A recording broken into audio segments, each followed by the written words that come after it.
नमस्कार, good evening, शुभ संध्या। कैसे हैं आप सभी लोग और कैसे चल रही है आपकी तैयारी?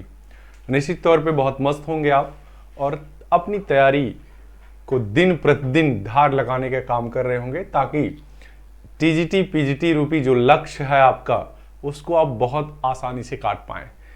इसी धार में और धार लगाने के लिए एग्जाम टाइम एकेडमी लगा हुआ है आपके साथ साथ। निश्चित रूप से कल वीडियो नहीं जा पाया था, बहुत ज़्यादा कल काम था, इसलिए थोड़ा सा मैंने कहा नहीं कि मैं भी आपके प्रोफेशन से जुड़ा हुआ हूं।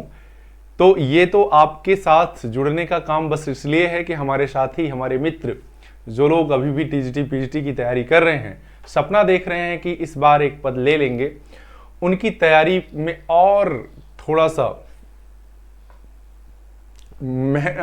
इंटरेस्ट बढ़ाने के लिए, उनकी तैयारी को और मजबूती देने के लिए मैं भी आपके साथ साथ लगा हुआ हूं।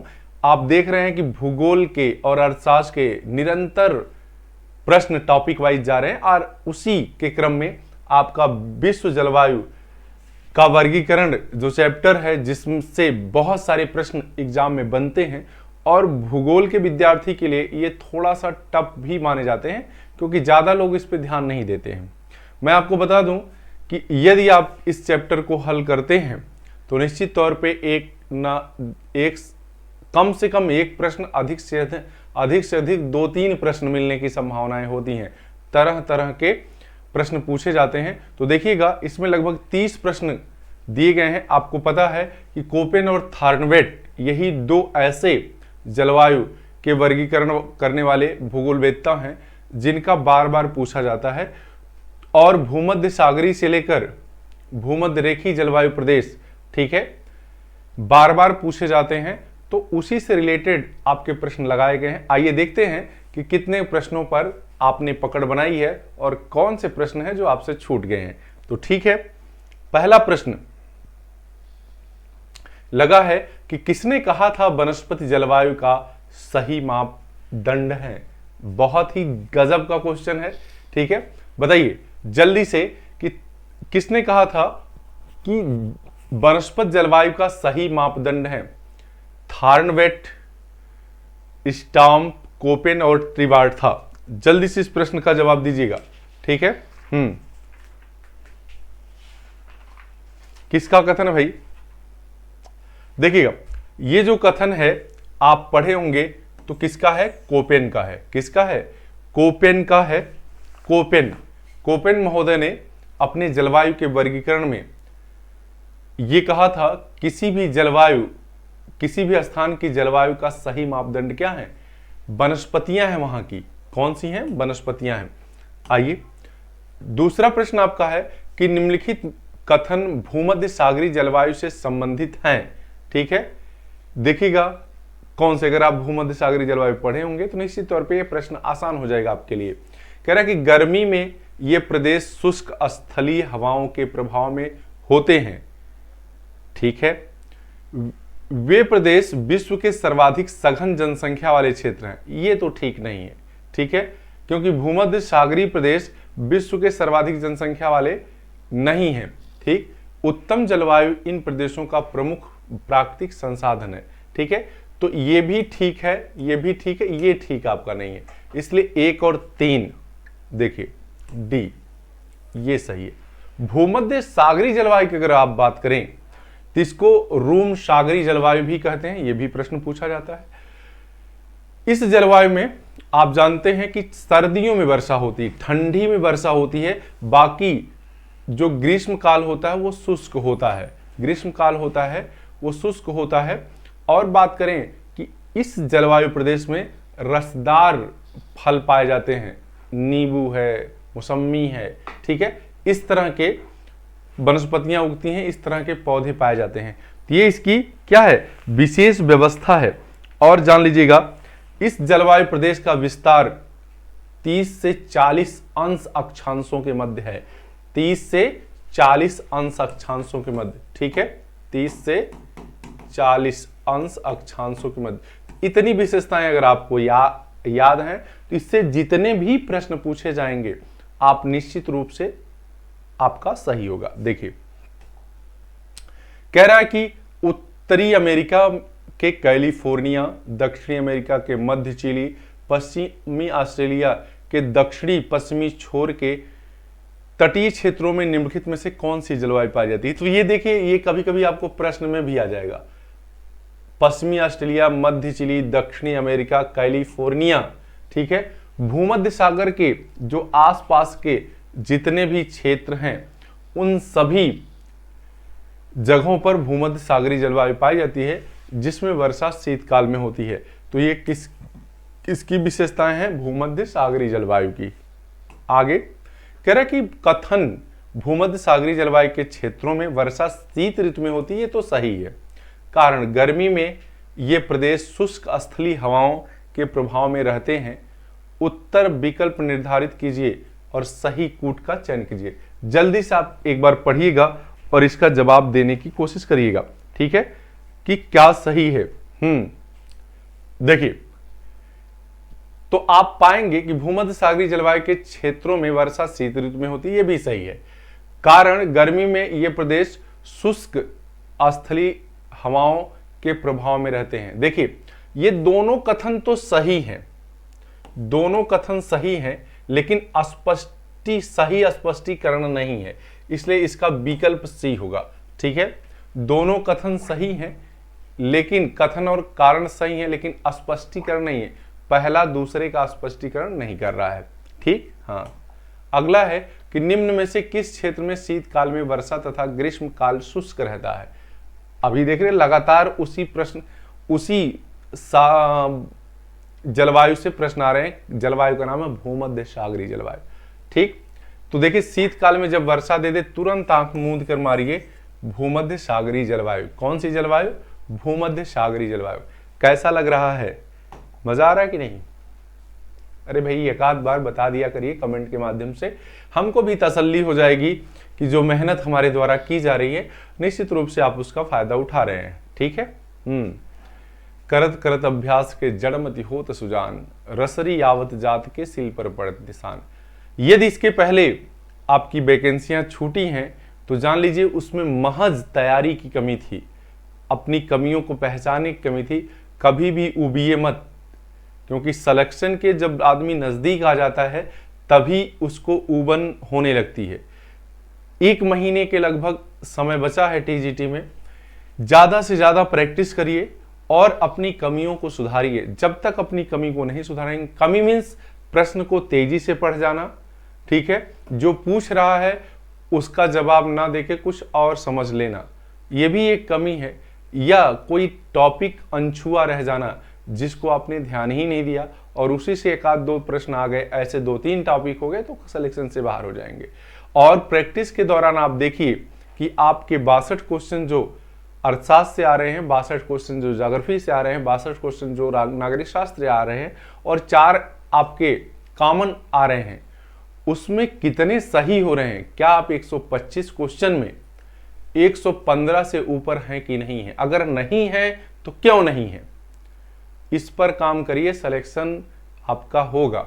अगर इस पर काम नहीं करेंगे तो फिर एक बार एग्जाम तमाचा मारेगा और फिर 4 साल बाद सुहराते हुए उठिएगा कि कहां कमी रह गई, ठीक ना जी। हाँ, कह रहा है कि भूमध्य सागरीय जलवायु का विस्तार भूमध्य रेखा के दोनों ओर महाद्वीपों के पश्चिमी भागों में कितने अंश अक्षांशों पर होता है? ये भी ध्यान रखिएगा, पश्चिमी भाग में होता है महाद्वीपों के, ठीक है। 28 से 30, 30 से 380, 30 से 40, 350 से 500, तो अभी मैंने बताया, ठीक है।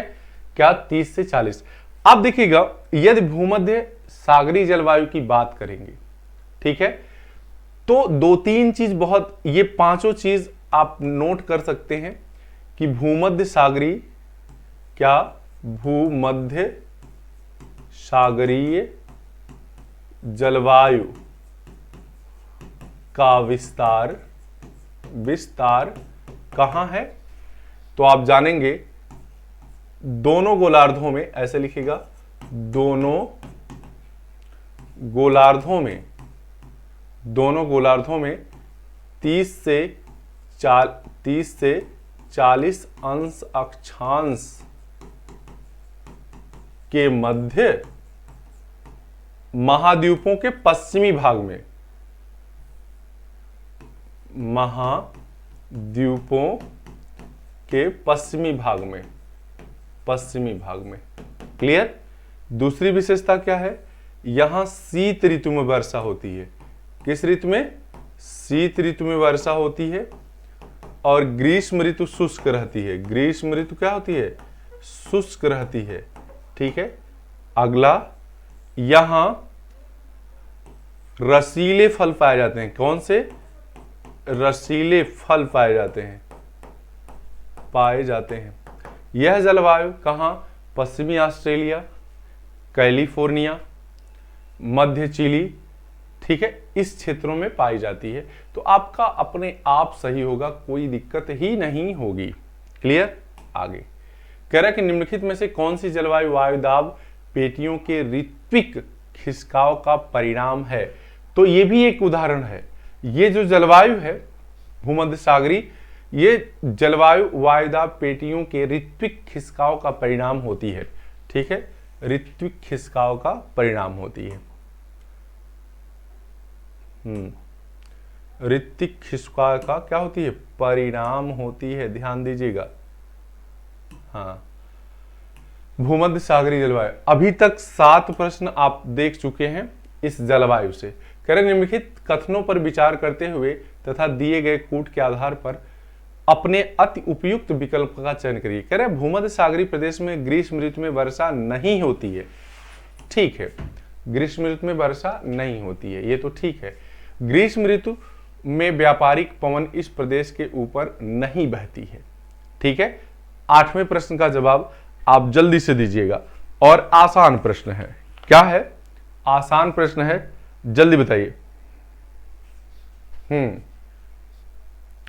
देखिए, इस प्रश्न का जवाब आपका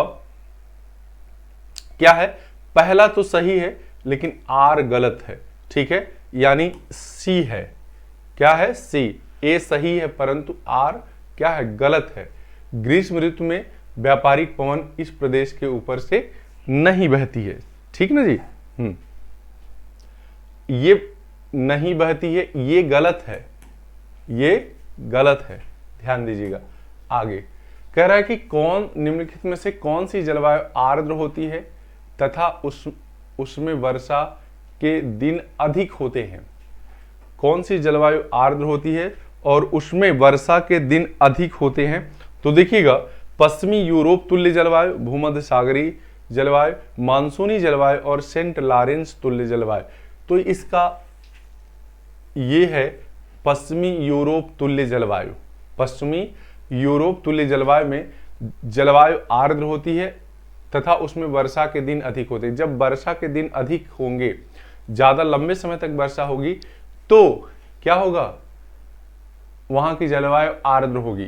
ठीक है।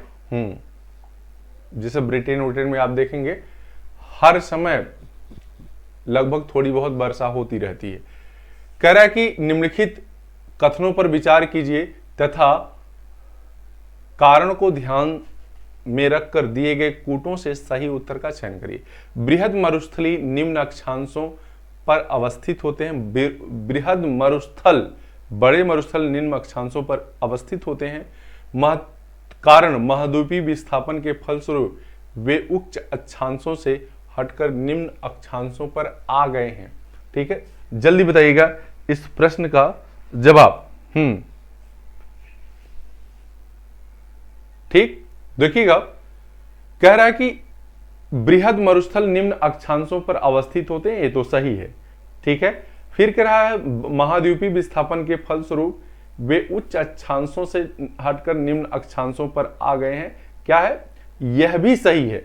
ठीक है, लेकिन ये ऊपर वाले के कारण नहीं है, इसलिए कहेंगे ए आर दोनों सही है, लेकिन आर ए का कारण नहीं है। ठीक, आर ए का कारण नहीं है। क्लियर? आगे कह रहे कथन उष्ण मरुस्थल महाद्वीपों के पश्चिमी भाग में अवस्थित है। ये तो सही है, 100% सही है। कारण उष्णकटिबंधीय क्षेत्रों में वर्षा पूरब से पश्चिम की ओर घटती जाती है। पूरब से पश्चिम की ओर घटेगी तभी तो मरुस्थलों का विकास पश्चिम में होगा। ठीक है, तो दोनों सही है और व्याख्या भी सही है, यानी इसका पहला सही है। क्या है, पहला ऑप्शन सही है, ये दोनों सही है और व्याख्या भी सही है। आगे देखिएगा, कह रहा है कि निम्नलिखित कथनों पर विचार कीजिए तथा कारणों को ध्यान में रखकर दिए गए कूट को, कब ये कूट को बड़े ध्यान से पढ़ने की जरूरत होती है, कभी कभी ध्यान नहीं देते हैं और हम लोग आंसर को गलत कर जाते हैं। कह रहा है कि उष्ण मरुस्थल का विस्तार महाद्वीपों के पश्चिमी छोर पर है, ठीक है। वायुभार पेटियां मौसम के अनुसार उत्तर दक्षिण खिसकती रहती हैं, ठीक। अब इस प्रश्न का जवाब बहुत ही ध्यान से दीजिएगा। ठीक, अब देखिए,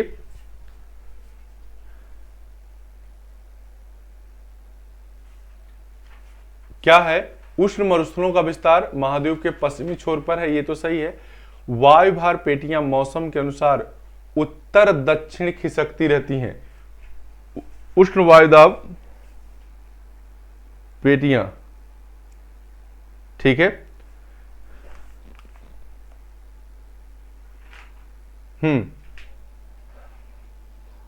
देखिए, अगर इन दोनों पर आप विचार करेंगे तो ये भी सही है, ए तो सही है, अभी आपने देखा ये भी सही है। वायुभार पेटियां मौसम के अनुसार उत्तर दक्षिण खिसकती रहती हैं, लेकिन आर ए का कारण नहीं है, आर ए का कारण नहीं मतलब सही व्याख्या नहीं कर रहा है, ठीक है, यानी बी सही होगा। दोनों सही हैं लेकिन व्याख्या नहीं है, ठीक है। हाँ, कभी कभी ऐसे प्रश्नों में बड़ा कंफ्यूजन होने लगता है, तब उस पर ध्यान लगाया जाता है कि भाई आप ऐसे सोचेंगे कि जो कारण बताना है स्पष्टीकरण, वो उसका कारण है कि नहीं, तो पता चलेगा ऊपर वाला हिस्सा वो उस कारण से नहीं हो रहा, बातें दोनों सही हैं लेकिन कारण नहीं है, तो उसको भी जवाब देना पड़ेगा। ज्यादातर होता है कि दोनों सही और कारण भी सही हैं, लेकिन कभी कभी ऐसा होता है कि बहुत डीप जाके पूछ देता है। कह रहे उष्ण और उपोष्ण मरुस्थल पाए जाते हैं। उष्ण और उपोष्ण मरुस्थल कहां पाए जाते हैं, किस किस के बीच, तो जल्दी बताइएगा। 15 से 15 अंश अक्षांश उत्तर एवं दक्षिण अक्षांशों के मध्य, 15 अंश से 40 अंश उत्तर एवं दक्षिण अक्षांशों के मध्य, 40 से 60 अंश उत्तर और दक्षिण अक्षांशों के मध्य, 30 और 50। तो आप देखेंगे इनका विस्तार कहां पाया जाएगा, 15 से 30 अंश उत्तर एवं दक्षिण अक्षांशों के मध्य पाया जाता है उष्ण और उपोष्ण मरुस्थल का विस्तार। याद कर लीजिएगा, लिख लीजिएगा, ठीक है। हाँ, जो नहीं समझ में आए लिख लीजिएगा, क्योंकि यहां समझाने का टाइम बहुत नहीं है, ठीक है। हो सकता है एक आध दो प्रश्न आ ही जाए। कह रहा है कथन 18 से 31 अक्षांशों के मध्य दोनों गोलार्धों में उष्ण मरुस्थल पाए जाते हैं। कारण कि भूमध्य रेखा की ओर बहने वाली व्यापारिक हवाओं से आंतरिक भागों और वायु विमुख तटीय प्रदेशों में वर्षा नहीं होती है, ठीक है। बढ़िया प्रश्न है, ठीक है, क्या है, बढ़िया प्रश्न है, देखिएगा।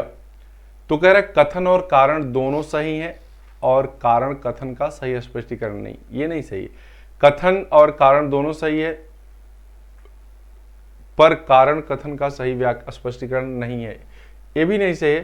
कथन सही है पर कारण गलत है, कथन सही है पर कारण गलत है, ठीक। ये चीज सही है लेकिन उसका कारण ये हो, ये गलत है, ठीक ना जी। आगे कह रहा है कि निम्न में से कौन सा प्राकृतिक प्रदेश केवल उत्तरी गोलार्ध में ही पाया जाता है, केवल उत्तरी गोलार्ध में ही पाया जाता है, जल्दी से बताइएगा। दक्षिणी गोलार्ध में चूंकि इस क्षेत्र में पानी का विस्तार है, इसलिए वह केवल कहां पाया जाएगा, उत्तरी गोलार्ध में ही पाया जाएगा, और वह प्रदेश है टैगा तुल्य प्रदेश। क्या है, टैगा जलवायु। कौन सी जलवायु है, टैगा जलवायु। आगे है कि सूची 1 को सूची 2 से सुमेलित कीजिए, ठीक। सूची 1 को एक तरफ जलवायु दिया है, दूसरे तरफ क्या दिया है, देशों के नाम दिए हैं, तो जल्दी बताइएगा कौन सा सही है और कौन सा गलत है। तो मानसूनी बी को बी से लगा दीजिए, ठीक है। मानसूनी बी को 2 से लगाइए, देखिए पहले बी को 2, यानी ये और ये तो कट गए। अब कंफ्यूजन ए और सी में है, कंफ्यूजन ए और सी में है, जल्दी से बताइएगा। डी में एक, डी में एक देखिए किस में सही है, यानी सी ऑप्शन सही है। ये जो उष्ण मरुस्थल है ये नामीबिया, यानी ये इसको मिला दीजिए, ये इसको इससे मिला दीजिए। इसके बाद ए में 4 को मिला दीजिए और भूमध्य सागरी साइप्रस को भूमध्य सागरी से मिला दीजिए, आपका 100% सही हो जाएगा। ऐसे मिलाकर देख लीजिए, और ऐसे मिलान के प्रश्न पहले जो आपको आ रहा होता है उसको मिलाकर देखिए, वहीं से आधी समस्याएं तुरंत हल हो जाती हैं। आगे कह रहा है कि निम्नलिखित में से कौन सही सुमेलित नहीं है? उष्ण आर्द्र जलवायु जायरे, भूमध्य सागरीय जलवायु ट्यूनीशिया, मानसूली जलवायु थाईलैंड, शीतोष्ण जलवायु शीतोष्ण समुद्री जलवायु स्वीडन। ठीक है, तो देखिएगा ये जो आपका प्रश्न है, ठीक है, इसमें गलत सही नहीं है पूछा है, तो ये स्वीडन, स्वीडन की जलवायु है पश्चिमी यूरोप तुल्य जलवायु है। कैसी है? पश्चिमी यूरोप तुल्य जलवायु है, ठीक है, ना कि शीतोष्ण जलवायु है। पश्चिमी यूरोप तुल्य जलवायु है, ना कि शीतोष्ण जलवायु। आगे कह रहा है कि उष्ण मानसूनी जलवायु प्रदेशों में सम्मिलित नहीं है। उष्ण मानसूनी जलवायु प्रदेशों में सम्मिलित नहीं है कौन सा? उत्तरी पूर्वी ऑस्ट्रेलिया, मालागासी, फिलीपींस और जापान। ठीक है, उष्ण मानसूनी जलवायु में सम्मिलित नहीं है, तो उष्ण मानसूनी जलवायु में जापान सम्मिलित नहीं है। कौन? जापान सम्मिलित नहीं है। यह प्रश्न आप जान लीजिए, ठीक, बहुत ही विचित्र टाइप का आप एक तरह से कह सकते हैं। इसी टाइप के प्रश्नों को मिसलेनियस टाइप का प्रश्न कहते हैं। ठीक है, आपको पता है कि तब जापान कैसा? शीतोष्ण है। कैसा है? शीतोष्ण जलवायु प्रदेश है में सम्मिलित है, ना कि उष्ण मानसूनी में, शीतोष्ण। ठीक है, आगे कह रहा है कि थार्नवेट के द्वारा विश्व जलवायु को विभक्त किया गया है।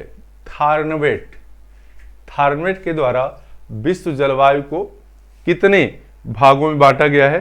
तो देखिएगा थार्नवेट जो थे, ठीक, इनका 1931 से लेकर 1948 तक शोध आया है इस पे, और उन्होंने लास्ट में संपूर्ण विश्व की जलवायु को कितने 32 वर्गों में डिवाइड किया, 32 वर्गों में बांटा। उप विभाग तो इनको 120 हैं, लेकिन 32 जो हैं वो मुख्य विभाग हैं, इसलिए 32 क्वेश्चन सही होगा। आगे निम्नलिखित में से कौन सा युग्म सही नहीं है? उष्ण आर्द्र जलवायु ब्राजील, उष्ण शुष्क जलवायु सऊदी अरब, भूमध्य सागरीय जलवायु मोरक्को, शीतोष्ण अनुसुंदरी जलवायु इटली। ठीक है, शीतोष्ण अनुसुंदरी जलवायु कहां? इटली। जल्दी से इस प्रश्न का जवाब आप दीजिए। कौन सा इसमें सही नहीं है? ठीक, तो देखिएगा इसमें सभी सही है। उष्ण आर्द्र जलवायु ब्राजील, ये भी सही है। उष्ण शुष्क जलवायु सऊदी अरब, ये भी सही है। भूमध्य सागरीय जलवायु मोरक्को, ये भी सही है। लेकिन इटली की जलवायु शीतोष्ण टाइप की नहीं है। तो इटली की जलवायु कैसी है? भूमध्य सागरीय जलवायु है। कैसी है? भूमध्य सागरीय जलवायु, क्योंकि यह भूमध्य सागर में ही पाया जाता है। जो इटली है वो कहाँ? भूमध्य सागर में ही पाया जाता है। इटली की पवित्र नदी पो नदी है, जिसको इटली की गंगा कहते हैं। ठीक है, आगे कह रहा है कि कोपेन ने जलवायु को वर्गीकृत करने के लिए क्या आधार माना है? कोपेन ने जलवायु वर्गीकरण में क्या आधार माना है? तो तापमान और वर्षा। ठीक, कोपेन के जलवायु वर्गीकरण का आधार क्या है? तापमान और वर्षा। ध्यान दीजिएगा, क्योंकि थोड़ी सी सावधानी हटी और दुर्घटना तुरंत घट जाती है। ठीक है, और एकदम धैर्य बनाए रखिए। एग्जाम में किसी भी तरीके की घबराहट नहीं होनी चाहिए। इसका मात्र एक तरीका है कि ज़्यादा से ज़्यादा प्रैक्टिस करें। कोपेन ने हेकिस्टोथर्मल का प्रयोग किस जलवायु प्रदेश हेतु किया है? हेकिस्टोथर्मल शीतोष्ण प्रदेशों हेतु, टुंड्रा प्रदेशों हेतु, मानसूनी प्रदेशों हेतु या गर्म प्रदेशों हेतु? तो देखिएगा कोपेन जो थे वो हेकिस्टोथर्मल जलवायु किसको कहे हैं? टुंड्रा प्रदेशों की जलवायु को। ठीक है, यहाँ मास और लाइकेन नामक पौधे वनस्पतियां पाई जाती हैं। क्या? मास और लाइकेन। ठीक है, यही वनस्पतियां इसमें उगती हैं। किसमें? टुंड्रा तुल्य जलवायु प्रदेश में। आगे कह रहा है कि कोपेन की जलवायु वर्गीकरण पद्धति में BSH का अर्थ क्या है? कोपेन के जलवायु वर्गीकरण में के यहां होना चाहिए। ठीक, BSH देखिए, कोपेन हो, थॉर्नवेट हो या ट्रिवार्था हो, इन्होंने जलवायु का जब वर्गीकरण किया तो कुछ सांकेतिक चिन्हों का प्रयोग किया है। अंग्रेजी के अक्षरों को कुछ संकेतों के रूप में प्रयोग किया है। तो वही पूछा जा रहा है कि ये BSH क्या है। ठीक है, BSH क्या है, जल्दी बताइए। तो आपको मैं बताऊं कि BSH का मतलब होता है उष्णकटिबंधीय स्टेपी, जिसमें औसत वार्षिक वर्षा का औसत क्या हो? अधिक होता है। इसे हम BSH कहते हैं। क्या कहते हैं? BSH कहते हैं। ठीक है, इसके बाद देखिएगा मैं कुछ और नाम जो पूछे जाते हैं बार बार उसको बता देता हूं। यदि ये पूछें क्या BWH क्या होता है, तो आप जान लीजिएगा कि उष्णकटिबंधीय स्टेपी जलवायु होता है। BWH ठीक है, उष्णकटिबंधीय रेगिस्तानी जलवायु, उष्णकटिबंधीय रेगिस्तानी जलवायु होता है, जलवायु होता है। कौन? BWH। ठीक है, इसके बाद BWK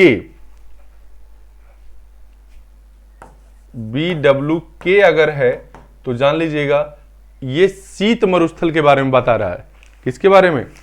मध्य अक्षांशी शीत स्टेपी जलवायु, मध्य अक्षांशी शीत स्टेपी जलवायु। याद रखिएगा, जरूर एक ना एक क्वेश्चन यहां से आ जाता है TGT या PGT में। ठीक है, एक है BWH हो गया, एक है BWK मध्य अक्षांशी शीत रेगिस्तानी जलवायु। इसके बाद मध्य अक्षांशी शीत रेगिस्तानी जलवायु, देख लीजिएगा, शीत के बाद रेगिस्तानी कर लीजिएगा, शीत रेगिस्तानी जलवायु। थोड़ी सी नजर इधर उधर हटती क्योंकि मैंने इसका बना लिया था कि कुछ संकेत आपको जो इंपॉर्टेंट है वो मैं लिख दूंगा। ठीक है, क्योंकि ध्यान से मेरे भी ये संकेत उतर जाते हैं।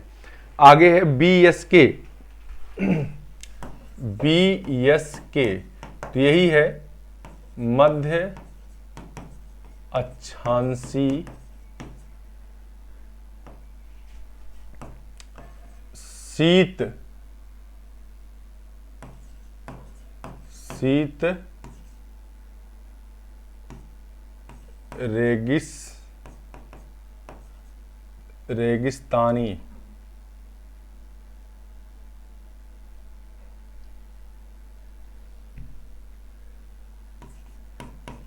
रेगिस्तानी स्टेपी तुल्य जलवायु पर, स्टेपी तुल्य जलवायु। तो आप साफ साफ थोड़ा थोड़ा लिख लीजिएगा, कोई दिक्कत नहीं है। BSK स्टेपी लगा लीजिएगा, रेगिस्तान के साथ शीत होता है। BWK शीत ही होता है लेकिन स्टेपी नहीं होता, रेगिस्तानी होता है। ठीक है, मध्य अक्षांशी शीत रेगिस्तानी। और BWH आए तो उष्ण कटिबंधीय रेगिस्तानी। मतलब ये तीनों रेगिस्तान के ही बारे में बात कर रहे हैं, तीनों रेगिस्तान के बारे में बात कर रहे हैं। ठीक है, आगे कह रहा है उपोष्ण आर्द्र जलवायु का विस्तार महाद्वीपों के किस भाग में पाया जाता है? उपोष्ण, ठीक है, उपोष्ण अगर बात करें उपोष्ण आर्द्र जलवायु का विस्तार महाद्वीपों के किस भाग में पाया जाता है, तो पूर्वी भाग में। किस भाग में पाया जाता है? पूर्वी भाग में। ये जान लीजिएगा, ये भी महत्वपूर्ण क्वेश्चन है, भूलिएगा मत। ठीक है, कह रहा है कि कथन भूमध्य रेखा के समीप स्थित क्षेत्रों में वर्षा वर्ष पर्यंत होती है, कारण उच्च ताप एवं उच्च आर्द्रता के कारण संवहनी क्रिया द्वारा नित्य दोपहर बाद वर्षा होती। दोनों सही है। ठीक है, उत्तर विकल्प को दीजिए। कह रहा है कथन और कारण दोनों सही है और कथन कारण का सही स्पष्टीकरण है। कथन और कारण दोनों सही है, स्पष्टीकरण नहीं है। पहली बात देख लीजिए, यह बात तो दोनों सही है। क्या है? दोनों सही है। और यदि बात करें स्पष्टीकरण की, तो यह स्पष्टीकरण भी कर रहा है इसका, इसलिए कथन और कारण दोनों सही है और व्याख्या भी कर रहा है। क्या कर रहा है? व्याख्या भी कर रहा है, स्पष्टीकरण भी कर रहा है। आगे कह रहा है कि निम्नलिखित कथनों पर विचार कीजिए। सामान्यतया इनका विस्तार भूमध्य रेखा के दोनों ओर 5 से 8 अक्षांशों तक होता है। उष्ण आर्द्र जलवायु प्रदेशों के संबंध में पूछ रहा है। वर्षा पूर्ण रूपेण संवहनी क्रिया द्वारा होती है। दिन और रात वर्ष पर्यंत लगभग बराबर होते हैं। उपयुक्त में से एक या अधिक सही हो सकते हैं। सही विकल्प का चयन करना है। सही विकल्प का चयन करना है, जल्दी से बताइएगा। ठीक है, सही विकल्प का चयन करना है। तो मैं बताऊं, ये अगर भूमध्य रेखीय जलवायु के बारे में देख लेंगे आप। किसके बारे में? भूमध्य रेखीय जलवायु के बारे में। तो ये तीनों बातें आपको सही मिल जाएंगी। सामान्यतः इनका विस्तार भूमध्य रेखा के दोनों ओर 5 से 8 दिया है, लगभग 10 तक होता है, तो वो भी बात सही। वर्षा पूर्ण रूपेण संवहनी क्रिया के द्वारा होती, क्योंकि भूमध्य रेखीय जलवायु प्रदेश में संवहन तरंगें चलती हैं। ऊर्ध्वाधर पवन को संवहनी तरंग कहते हैं। हवा गर्म होती है और ऊपर उठ जाती है। ठीक है, दिन और रात वर्ष पर्यंत बराबर होते हैं, क्योंकि यहाँ सूर्य की किरणें क्या होती हैं? लंबवत चमकती हैं। इसलिए तीनों बातें क्या हैं? सही हैं, ध्यान दीजिएगा। आगे कह रहा है कि वर्ष भर सामान्य उच्च तापक्रम तथा वर्ष सामान्य उच्च वर्षा निम्नलिखित में से किस जलवायु की विशेषता है? तो भूमध्य रेखीय जलवायु की। किसकी विशेषता है? भूमध्य रेखीय जलवायु की। हाँ, कि किस जलवायु प्रदेश में वर्ष भर वर्षा होती है? तो भूमध्य रेखीय जलवायु में। दोपहर 2 बजे से 4 बजे के बीच प्रतिदिन वर्षा होती है। यही कारण है कि वहाँ की वनस्पतियां बहुत लंबी लंबी होती हैं, जड़ें ऊपर होती हैं, बहुत सघन होती हैं, जैव विविधता और जैव भार बहुत अधिक होता है। टीसी मक्खी वहाँ अधिक पाई जाती है। समझ में आई बात? जीवन बहुत ही कठिन होता है। ठीक, वन एक प्रकार के नहीं पाए जाते। आगे करें भूमध्य रेखीय प्रदेश का विस्तार। भूमध्य रेखीय प्रदेश का विस्तार की अगर बात करें तो इसके लिए सही क्या करता है? 10 अंश उत्तर से 10 अंश दक्षिण, और उसी में 5 अंश दोनों तरफ डोलड्रम कहलाता है। क्या कहलाता है? डोलड्रम या शांत पेटी। डोलड्रम या शांत पेटी। समझ में आई बात? कांगो और अमेजन बेसिन में स्थित है। कांगो और अमेजन बेसिन जानते हैं किस क्षेत्र में स्थित है? भूमध्य रेखीय प्रदेश में। कौन से प्रदेश में? भूमध्य रेखीय प्रदेश में। इस तरह से आपके कितने प्रश्न? 30 प्रश्न जो बहुत ही महत्वपूर्ण थे जलवायु से, वो पूरे हुए हैं। कमेंट के माध्यम से बताइए और ज्यादा से ज्यादा भाई शेयर करिए, लाइक करिए और सब्सक्राइब करिए। कम से कम घंटा भर जितने 30 से 35 मिनट का वीडियो होता है, 30 से 35 क्वेश्चन जाते हैं, उसके साथ साथ व्याख्या में आपके 20-25 क्वेश्चन और चले जाते हैं। ठीक है, तो आप देखिए और अपनी कमी को सुधारिए। गुड नाइट, शुभ रात्रि। धन्यवाद सुनने के लिए।